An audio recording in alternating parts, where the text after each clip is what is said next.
Something kind, weird, and wild is about to happen in this classroom at High-Tech High Mesa, and these ninth grade students are filled with curiosity, caution, and uncertainty. To discover who I am and where I want to be, to meet, challenge, and face these demons running me. Meet Kind, Weird, Wild. That's his name.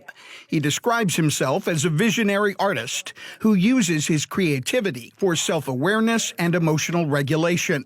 He does art and music, but it's the power of his poetry he will use today. All you gotta do is see it in your mind and climb one step at a time, and you'll find that you choose to be happy. If your life is crappy, well, you could shape a new life. But you better make it snappy.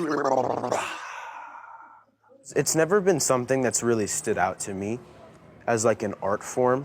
15-year-old freshman Vincent Silvestro was skeptical.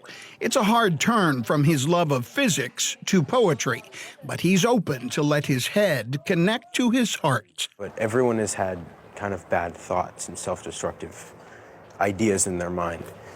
And it's really awesome to see it expressed in what looks like a positive way. This is the first in a weekly class of poetry healing curriculum. Kind, Weird, Wild is the invited headliner of Poets Underground, a nonprofit arts community born online during the COVID shutdown and now expanded to weekly open mic nights and a small poetry publishing company. It is owned and operated by a married couple. Sunny Ray. So Poets Underground mission is to create and foster healthy, inclusive communities through the arts. And her husband, Anthony Azarito. When I was in high school, I didn't have anybody to tell me this is how you do this with emotions. This is, A, B, C. Both are published poets, former single parents, and survivors. Sunny grew up unhoused and in foster care. Anthony was an angry young boy looking for love and acceptance. They found each other and blended their families with 5 children combined.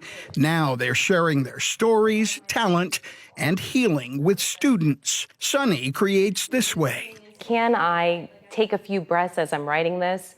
Because even the way poetry is written, it's within your particular blueprint. The way that you breathe breaks up lines, so you're able to kind of breathe through the moment. Anthony brings a slow light to the darkness. Keeping everybody in the silence and pretend that everything's fine isn't going to be the way how we heal. So we bring it up in these fun, interactive ways. The poetry healing class is created in partnership with lesson plans from teachers as they address their students' mental health. High-Tech High Mesa is the first. Poets Underground is raising donations to take it to more schools because the experiment is working, according to 14-year-old Lily Malik Najad. I loved it. I really liked it, and it shocked me because I was like, I feel like this was true poetry. It was definitely expressive. Freshman Danny Valentine says the class has already inspired her own writing. So when you're writing things that have such a burden or have such that heaviness, it kind of hurts to end it, or it's kind of a lie to kind of end it in a happy outcome when that's not where you're at that moment. Turns out, Kind, Weird, and Wild works. You want to know who you are? Write something down and read it back. MG Perez, KPBS News. Flow state with paint and just paint without thinking. I have a philosophy, don't think, create. All right? This comes from the heart. Sometimes if we want to do a master discipline, cool, we'll think. But when we're in an